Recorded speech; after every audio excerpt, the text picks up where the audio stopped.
Hey everyone, welcome to today's Explainer. I am absolutely thrilled to have you here. We're setting the stage for a really structured, fast-paced journey through the top current affairs of August 8, 2026. If you're looking to grasp what's actually moving the needle today without any of the fluff, you are in the exact right place. Let's get right into it. Here's our roadmap for today. First, we'll look at empowering rural livelihoods. Second, security and ecotourism initiatives. And third, global chess triumphs. Connecting today's facts through these three themes is really going to help you lock in the information effortlessly. All right, diving into Section 1, Empowering Rural Livelihoods, focusing on grassroots empowerment in Odisha and Nagaland. So, let's kick things off with a quick question. Which state just launched Project Bless to prevent distress migration by strengthening rural livelihoods? Got your guess locked in? If you guessed Odisha, you nailed it. This is a highly targeted, super innovative solution by the state government. They're tackling the very real, systemic problem of distress migration by keeping economic power local. So how exactly does this work? Well, Project Bless is a 3-year initiative. It's built on a tripartite MOU, which means 3 major players are teaming up here: the state government, the Center for Research in Schemes and Policies, and the NSC Foundation. And on the ground, it's being implemented collaboratively by the Mission Shakti Department and the Odisha Livelihoods Mission to make sure it actually reaches the people who need it most. You've got to see the massive scale of this project, 8.81 lakh. That's the number of rural families expected to benefit.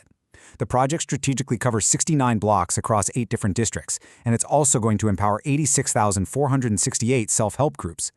By going all in on skill development and entrepreneurship, Odisha is quite literally building a sustainable rural economy from the ground up.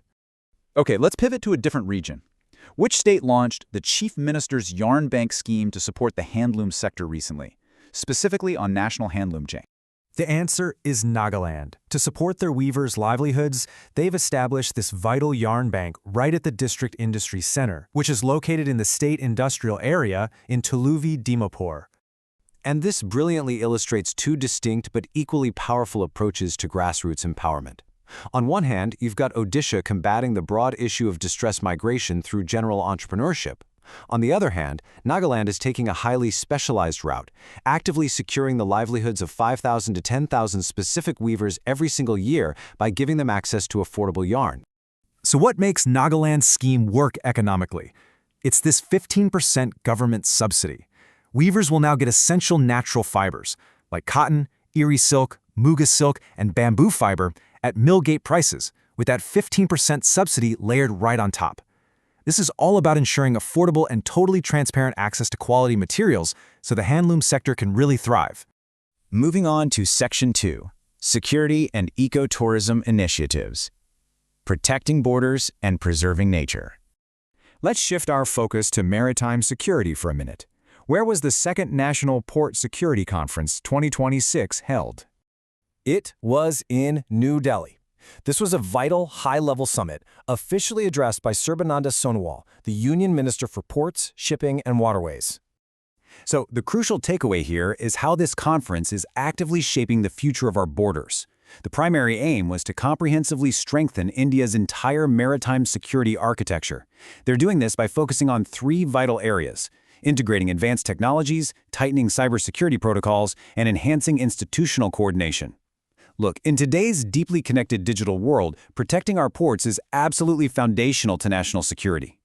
All right, moving from the ports to the mountains. Which Indian state or union territory has just broken ground by approving India's first ever guided high-altitude wildlife safari? It's the breathtaking region of Ladakh. Operating specifically during the gorgeous but harsh winter season, this initiative is incredibly unique because it's going to be run by trained local youth.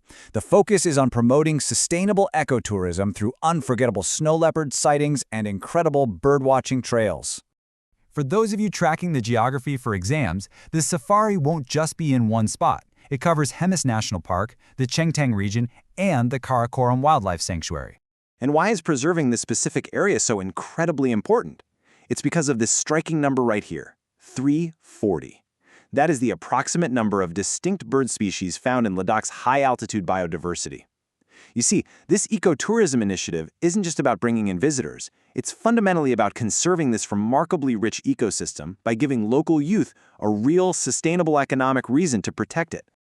Okay, final segment. Section 3. Global Chess Triumphs. India on the world stage. To wrap up today's current affairs, which Indian chess player recently won the Grand Chess Tour St. Louis Rapid and Blitz 2026 title over in the United States? It is none other than R. Pragnananda. He secured this amazing title after drawing with Uzbekistan's Javakir Sindarov, who actually finished as the runner-up in the highly anticipated penultimate round. Now, what's really wild is his dominant final score. He racked up 23 out of 35 total possible points. When you're playing at the absolute highest tier of international chess against the world's best, securing 23 points in a grueling, rapid, and blitz format just emphasizes how massive and decisive this victory really was. And let's just see how this builds, because this wasn't an isolated win. Earlier this year, in June 2026, Pragnananda took home the Norway Chess 2026 title in Oslo, and now in August, he captures the Grand Chess Tour title in St. Louis. The guy is on an absolute global winning streak.